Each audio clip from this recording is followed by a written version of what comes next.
नमस्कार। आइए सुनते हैं मधु कांकारिया जी की लिखी कहानी दबी दबी लहरें। सुबह मेरे क्षितिजों में विस्तार करती एक और सुबह रांची से करीब 130 किलोमीटर दूर गुमला स्थित विष्णुपुर के जंगल की ओर खुलती खिड़की के बंद पल्लों को खोल ही रही थी कि देखा कोने में दुबके दो दो सांप। मैं चीखी, सांप सांप। पास में सोई मंगला झट से उठी और करीब 3.5 फीट लंबे उस सांप को हाथ से ही पकड़ लिया उसने। मैं आवाक, अरे क्या कर रही हो, काट लेगा। मकई के दानों जैसे दांतों से खूबसूरत मुस्कुराहट बिखेरती वह जामुनी सुंदरी कहने लगी, काटेगा कैसे, उसका मुंह तो मेरी हथेली में बंद है। मैंने कहा, और वह दूसरा सांप? हंसते हुए बोली वह, सांप नहीं, उसकी केचुल है। सांप इसी प्रकार कोने में दुबक कर ही अपनी केचुल छोड़ता है। सांप को हाथ से पकड़ वह जंगल की ओर निकल गई। करीब आधे घंटे बाद लौटी वह। लौटते ही उसने उस केचुल को हाथ में उठाया। उतनी ही आधी इंच चौड़ी, पानी रंग की, हल्का सा पीलापन लिए सफेद सी पारदर्शी केचुल, बीच बीच में चकते। ताज्जुब, पढ़ा जरूर था कि सांप अपनी पुरानी केचुल छोड़ देता है, पर इस प्रकार की होती है केचुल। डरते झिझकते मैंने छुआ उस केचुल को। मंगला बताती रही, पेट से चलता रहता है, इसलिए पुरानी केचुल मरी चमड़ी की तरह हो जाती है और नई बन जाती है तो मुंह से वह इसे फाड़कर बाहर निकल आता है। सच, प्रकृति ने सबको गुजारे लायक दिया है। कहते हुए उसने केचुल को अपने गमछे में रख लिया। मैंने पूछा, क्या तुम इसे बेचोगी? हाथ नचाते हुए वह बोली, आप शहरी लोग बेचने और मुनाफा कमाने के अलावा कुछ सोच ही नहीं सकते क्या? मैंने इसे रख लिया क्योंकि एक तो बच्चे को सूखा रोग होने से सांप की केचुल की माला गले में पहना देने से सूखा रोग दूर हो जाता है, और दूसरा घर में सांप की केचुल रखना शुभ होता है। कहते हैं कि इससे घर में समृद्धि आती है। कितने विश्वासों अविश्वासों में जीता है यह समाज। सोचते हुए मैं नहाने चली गई। कुएं से पानी ला मंगला ने कमरे में ही बने छोटे से नहान घर में रख दिया। नहान घर से निकलने के बाद मैं अपने गीले कपड़े सुखाने लगी तो देखा मंगला मेरी ब्रा को बहुत ध्यान से देख रही थी। मैंने मजाक में पूछा, चाहिए तुम्हें? वह शर्मा गई। हमने तो ब्लाउज भी इन सालों में ही पहनना शुरू किया है। मेरी माँ तो ब्लाउज भी नहीं पहनती थी, अभी भी नहीं पहनती है, कहती है कि लाज आती है। तो क्या तुम्हें भी ब्रा पहनने में लाज आती है? पल्लू का कोना मुंह में ठूसते हुए जवाब दिया उसने, नहीं वो बात नहीं, हमारा आदमी भी कहता है कि शहर से लाएगा मेरे लिए, पर मैं ही रोक देती हूँ। हमारे समाज में कोई नहीं पहनता ये सब। तो तुम शुरू कर दो। वह हंसी, एक झिझकती हुई हंसी। शहर जाऊंगी तो पहनूंगी। ब्लाउज पहनने में भी किसी को क्या ला जा सकती है, सोच कर भी सोच नहीं पाई। एक समय था कि मर्यादाशील औरतें ब्रा नहीं पहनती थीं, इसे भी उत्तेजना का कारण समझा जाता था। और दक्षिण भारत में दलित औरतों ने अपने स्तन ढकने के अधिकार के लिए एक लंबी लड़ाई लड़ी। कैसी कैसी मानसिकता, किसने गढ़ी ये मानसिकता? सोचते सोचते जाने कब लग गई आग। एकाएक जोरों से आवाजें आई, लगा जैसे कोई नगाड़ा पीट रहा है। नहीं चाहते हुए भी पास में सोई मंगला को कुहनी मार उठाया। कैसी आवाजें आ रही हैं? क्या कोई पुलिसिया एनकाउंटर है? वह आंखें फाड़े मुझे देखती रही, फिर निराश होते हुए बोली कि दीदी यह तो कनस्तर पीटने की आवाज है। शायद किसी के खेत में कोई बड़ा जंगली जानवर घुस गया होगा। बाप रे, तो जानवर तो यहाँ भी आ सकता है। मैं डर से पीली पड़ रही थी। नहीं दीदी, जानवर घुप अंधेरे में आते हैं, खेत में आते हैं। यहाँ एक तो सारी रात हल्की बत्ती जलती है और दूसरा यहाँ दरवाजे बंद रहते हैं, यहाँ पूरी सुरक्षा है। तो जानवर इस प्रकार भगाए जाते हैं, कनस्तर पीट पीट कर? हाँ, जैसा जानवर वैसा उपचार। कई बार मशाल जलाकर, आग दिखाकर भी उसे भगाया जाता है, तीर गुलेल चलाकर भी भगाया जाता है। विष्णुपुर से कलकत्ता लौटने की मियाद धीरे धीरे पूरी हो रही थी। हर सुबह मैं उगती और रात होते न होते अस्त हो जाती। अब बचे बस 2 दिन। सुबह होते ही एक पागल उम्मीद हर हरा उठती कि शायद आज मुलाकात हो विष्णुपुर के गांधी जंगल कुमार से। लेकिन रात होते न होते टहनी सी टूट जाती उम्मीद और मायूसी मुझे अपने आगोश में ले लेती। मेरी निराशा का रंग गाढ़ा होता जा रहा था। कि क्या उस अभेद्य किले को खोल पाऊंगी मैं कभी, जिसका नाम है जंगल कुमार, जिसे रोज थोड़ा थोड़ा दूर से देखती हूँ मैं और थोड़ी थोड़ी उसके भीतर प्रवेश करती रहती हूँ। आज एक और मुसीबत। मंगला घर जल्दी जाना चाहती थी। आज की रात और अगले दिन की छुट्टी चाहती थी। उसने रात के कुछ जूठे बर्तन घिसे और देर तक उन्हें चमकाती रही। मैंने उसे बर्तन मलने से रोका कि मैं मल लूंगी, मेरे जूठे बर्तन मत मलाकर। जवाब और भी अनोखा आया कि मुझे मजा आता है स्टील के इन बर्तनों को चमकाने में। कितनी जल्दी चमक जाते हैं ये। मैं फिर हैरान, किस दुनिया में आ गई हूं मैं। कितना अलग है इसका मजा हम शहरियों से। मजा न घूमने में, न सिनेमा में, न टीवी देखने में, न खरीदारी करने में। इसे मजा आता है स्टील के बर्तन चमकाने में। इतना कि घर जल्दी जाना है, फिर भी बर्तन चमकाने में कोई हड़बड़ी नहीं। मंगला के जरिए आदिवासियों के निजी जीवन में झांकने का मुझे भी अवसर मिला। मंगला के हाथ हमेशा चलते रहते थे। मुझसे बात भी करती तो खाली नहीं बैठ पाती थी वह। कभी क्रोशिया चलाती रहती तो कभी चटाई बुनती रहती। मैंने एक बार कहा कि तुम जरा सा भी आराम नहीं करती। जवाब और भी विचित्र आया, यह आराम ही तो है दीदी। तो फिर काम का क्या होता है? काम होता है कि पत्थर तोड़ना, लकड़ी चीरना, सर पर ईंट ढोना, खेतों में घास काटना, ठेकी चलाना, पानी भरना। मुझे रात में मंगला के रहने से बहुत सहारा मिलता था। शाम होते ही यह असहनीय सन्नाटा छा जाता। जंगल कुमार के दिए ट्रांजिस्टर के अलावा दिल बहलाने का कोई साधन नहीं था मेरे पास। मेरे और मेरे बाहर के संसार के बीच वह एक खिड़की की तरह भी थी।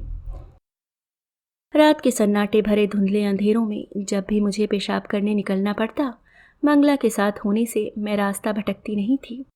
वह तुरंत लालटेन जला मेरे साथ निकल पड़ती। खुशहाल भारती में बिजली के मरियल लट्टू जगह जगह टंगे हुए थे, लेकिन देर रात सारी बत्तियां बुझा दी जाती थीं।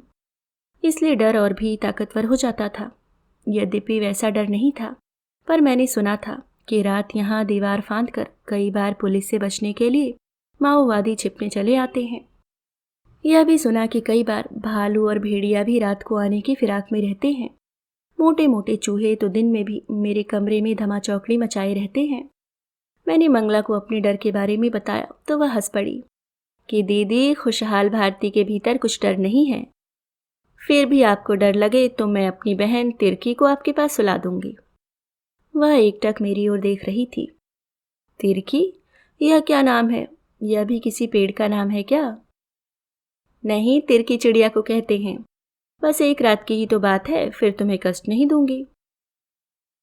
मैंने हल्का सा जोर दिया। सर नीचा कर उसने बताया, दीदी, ये 2 रात ही मेरी साल भर की कमाई है। क्या बताएं आपको, हमारा आदमी आ जा रहा है पूरे 9 महीने बाद दिल्ली से। मैं नहीं जाऊंगी तो 12-12 घंटे की लंबी लंबी रात वह अकेले काट नहीं पाएगा। और हड्डियां, देसी दारू पी पी टुन्न पड़ा रहेगा। उसकी आंखों की कोर में अटके आंसू पर मेरी नजर गई। मैंने बात बदल दी। तुम्हारा आदमी दिल्ली रहता है? मैंने अभी तक जितने आदिवासियों से बात की थी, उन्होंने दिल्ली तो दूर की बात, अपने गांव और आसपास के गांव और टोलों के अलावा किसी शहर का नाम तक नहीं सुना था। यहाँ तक कि वे भारत तक का नाम नहीं जानते थे। हाँ, कुछ एक ने पाकिस्तान का नाम जरूर सुना था। और यह कह रही है कि इसका आदमी दिल्ली से आया है। मेरे लिए यह जानकारी की एक और नई परत थी। जाने क्यों मन में लहर सी उठी कि क्या इसका पति झारखंड की उस युवा पीढ़ी से है जो अब थोड़ा बहुत पढ़ लिख कर बजाय खेती या अन्य परंपरागत कामों के शहरों में मजदूरी के लिए जाने लगी है। कितनी जमात का पढ़ा है तेरा आदमी?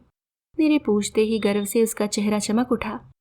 नाक फुलाते हुए कहने लगी कि 150-150 मीटर की 2-2 नदियां पार कर लोहरदगा की सरकारी स्कूल में जाता था रघुबर पढ़ने को।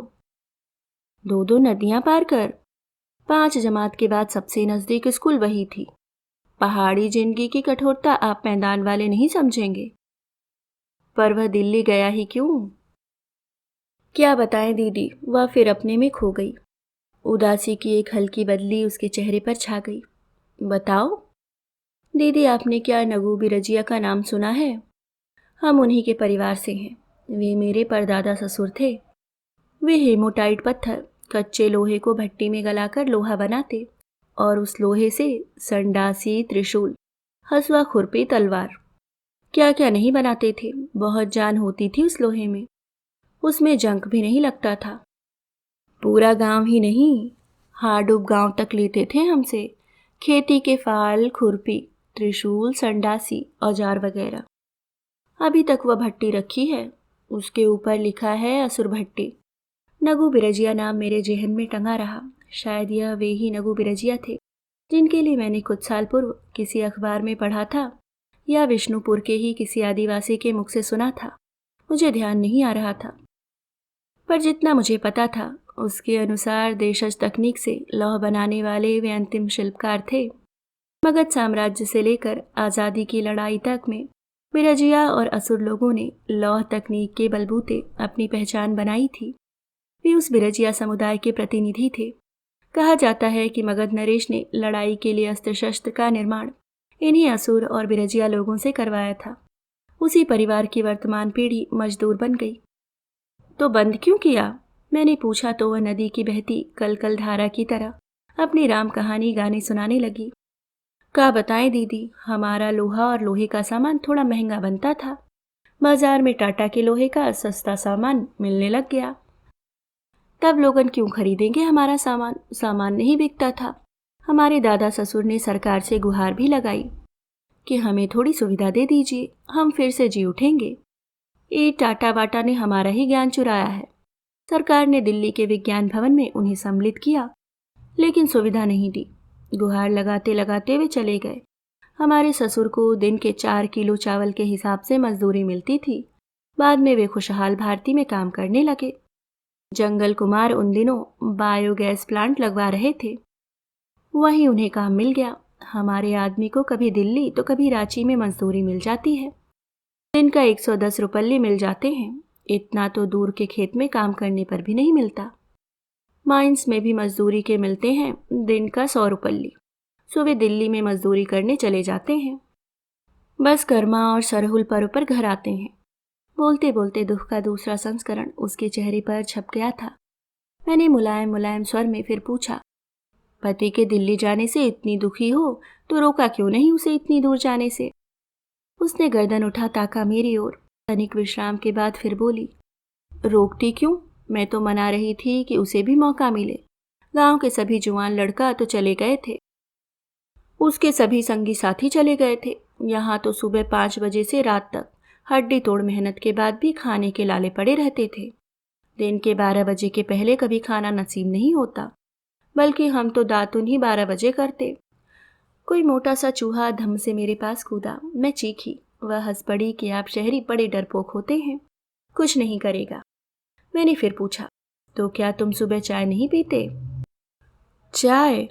उदास हंसी बिखेरते हुए कहा उसने कि कभी कभी मेले ठेले में साल 2 साल में चाय नसीब हो जाती है। गेहूं भी कहाँ खा पाते हैं, बड़ा आदमी लोगन का खाना है वह। अब मेरा आदमी दिल्ली में रोज गेहूं की रोटी खाता है, बाबू लोग की तरह पेंट पहनता है और चाय पीता है। हमें पैसे भेजता है, इसलिए अब हमारे यहाँ भी काली चाय बनती है। कभी कभी गेहूं की रोटी भी बनती है। गेहूं, चाय, पेंट, मैं किस दुनिया में हूँ? पहली बार मेरी कल्पना लज्जित हुई। गरीबी सूखी रोटी खिलाती है, अमीरी घी चुपड़ी। यह तो मैं जानती थी, लेकिन गेहूं अमीर है, दाल और चाय अमीर है, सब्जी अमीर है। गरीब का यह रंग मेरी कल्पना के बाहर था। और तो और इनके भगवान भी श्रीहीन थे। न भव्य मंदिर, न भव्य पोशाक, न सर पर ताज, न मोर मुकुट, न कोई मूरत। भगवान के लिए कोई छोटा मोटा आलय तक नहीं। सखुआ के पेड़ के नीचे गाड़ दिया कोई पत्थर, लिख दिया उस पर सिंगा बोंगा और बना दिया उसको भगवान या कोई पेड़ की डाली। कुछ लाल फूल, किसी कोने में सिंदूर और फूल, सब भगवान के रूप। बहरहाल गर्दन को झटका दे पूछती हूँ मैं, तो तुम किस अनाज की रोटी खाते हो? धान, बाजरा, ज्वारी तो कभी मंडुआ, मकई और गोंदली। मकई का भात बनाकर खाते हैं। बनाली का बाजार दूर पड़ता है, इसलिए ठेके पर मकई को कूट लेते हैं। ठेकी पर ही धान से चावल निकालते हैं। नहीं, दाल के साथ नहीं। दाल वह भी उड़द और कुल्थी की दाल महीने में 1 आध बार खाते हैं। सबसे अधिक मकई ही खाते हैं। मकई खत्म हो जाती तो मंडुआ। मंडुआ खाते खाते पखाना इतना सख्त हो जाता कि दिन भर पेट भारी रहता। बोलते बोलते उसने बात बदली। 5 बज गए होंगे दीदी, धूप आंगन से सरक कर दीवार पर चढ़ गई। मैंने उसे अनसुनी करते हुए फिर पूछा, और क्या करता है तेरा आदमी? नई नई चीजें देखता है, हमें बताता है। बिजली के पंखे के नीचे सोता है। बस दुख है तो यही कि संग साथ नहीं रहने मिलता। बिजली का पंखा तुमने देखा है? मैंने यहाँ खुशहाल भारती में देखा, जंगल कुमार के कमरे में देखा। मेरा आदमी कहता है शहर चल, तुझे भी पंखे और बत्ती में सुलाऊंगा।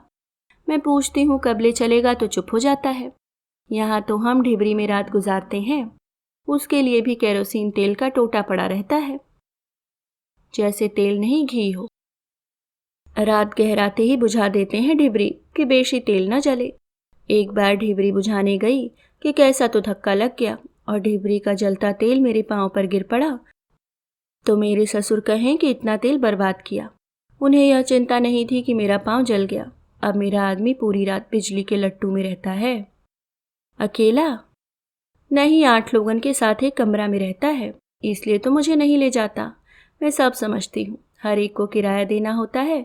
मुझे ले गया तो 2 का किराया देना पड़ेगा। मैं स्तब्ध थी संसार की भयावह सच्चाइयों से।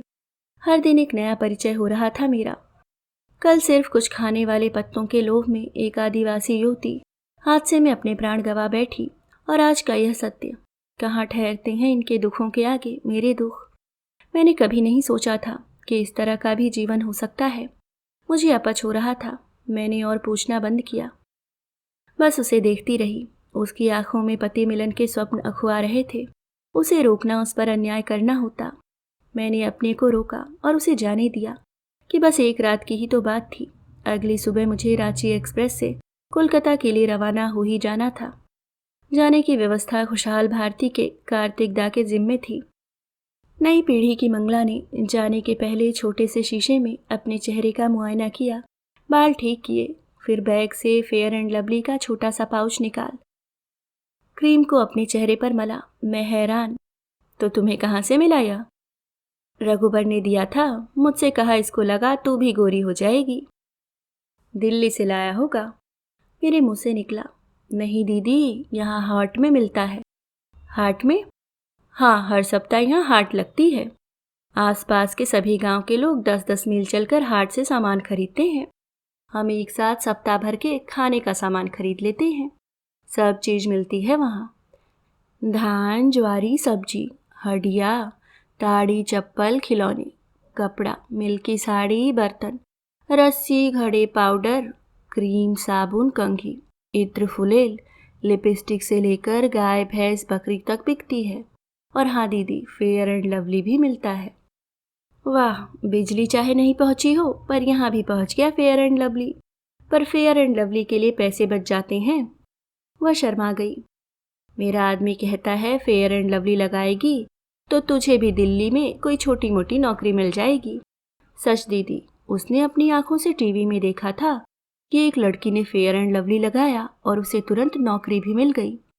मेरा आदमी कहता है नहीं तो यहाँ जिंदगी भर दूसरों के खेत में आलू प्याज ही रोपती रहना, या बक्साइट के खदान में ही जवानी गलाती रहना अपनी बहन की तरह। इसलिए सब्जी का पैसा बचाकर खरीद लेती हूँ। बिना सब्जी के रोटी कैसे खा सकती हो? कम सब्जी से काम चला लेते हैं, क्या करूं। हमारा आदमी कहता है कि पेट में खाया कोई नहीं देखता, पर शहर में नौकरियों के लिए स्मार्ट और सुंदर दिखना जरूरी है। फिर मैडम, सब्जी तो हम इन सालों में खाने लगे हैं जब से जंगल कुमार ने विष्णुपुर की सब्जियों को विष्णुपुर में ही बेचना शुरू किया है। उससे पहले तो हम कोयनार के पत्ते उबालकर उसी से चावल खाते थे। हमारी सारी सब्जियां हाथों हाथ बिककर लोहरदगा बाजार में चली जाती थीं। यहाँ तो हाल यह था कि 10 आदमी भी घर में आ जाए तो सब्जी के लिए लोहरदगा जाना पड़ता था। ऐसा क्यों? जंगल कुमार ने सिखाया कि पहले खाने की सोचो, बाद में बेचने की सोचो। तुमने बक्साइट के खदान की बात कही थी, क्या तुम्हारा कोई काम करता है बक्साइट के खदान में? मेरी बहन मैडम, देर रात तक काम करना पड़ता है। क्या बताएं मैडम, कई बार वहाँ औरतों के साथ कुकर्म भी हो जाता है। खुद मेरी बहन पेट से हो गई थी। हरामी था कॉन्ट्रैक्टर तिवारी। साले को बाघ खा जाए, भेड़िया उठा ले जाए। जंगल कुमार ने बहुत चेष्टा करी उसको अंदर करवाने की, नियम बनवाने की कि औरतन को रात में काम न करना पड़े। पर हम काम नहीं करेंगे तो खाएंगे क्या? तुम पहुंचोगी तब तक तो घुप अंधेरा हो जाएगा, जंगल से होकर गुजरोगी। कोई भालू या भेड़िया मिल गया तो तुम्हें डर नहीं लगेगा? वह हंस दी कि मैडम, मुझे डर न अंधेरे से लगता है न जानवरों से। तो किससे लगता है डर? मुझे डर लगता है इंसानों से। मेरी बहन की जिंदगी किसने खराब की? न अंधेरे ने, न भालू ने, न भेड़िए ने। भालू हमारे इलाके में आता है, क्यों? क्योंकि हमने उससे उसका जंगल छीन लिया।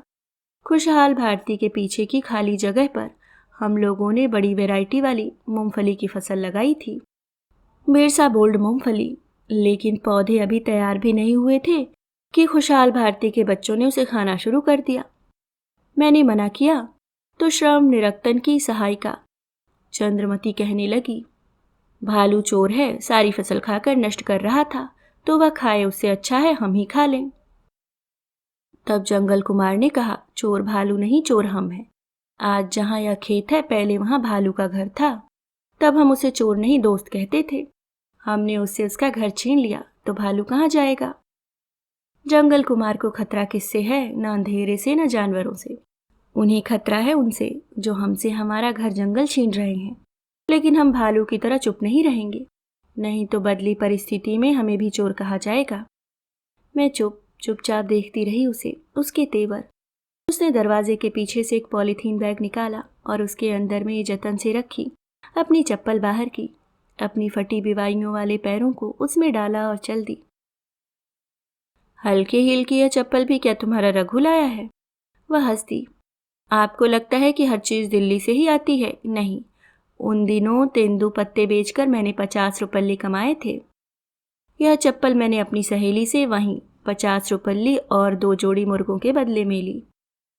जाते जाते उसने हाथ हिलाया, पेड़ लगाने वाले हाथों से सुंदर उसके हाथ। मैं देखती रही, सोचती रही, फूल पत्थर और मयूर पंखों से खुद को सजाने वाली आदिवासियों की यह एकदम ताजा पीढ़ी सचमुच अब बदल रही थी। देख रही थी क्षितिज के पार, पहचान रही थी अपने दुश्मनों को। अभी आप सुन रहे थे मधु कांकरिया जी की लिखी कहानी दबी दबी लहरें।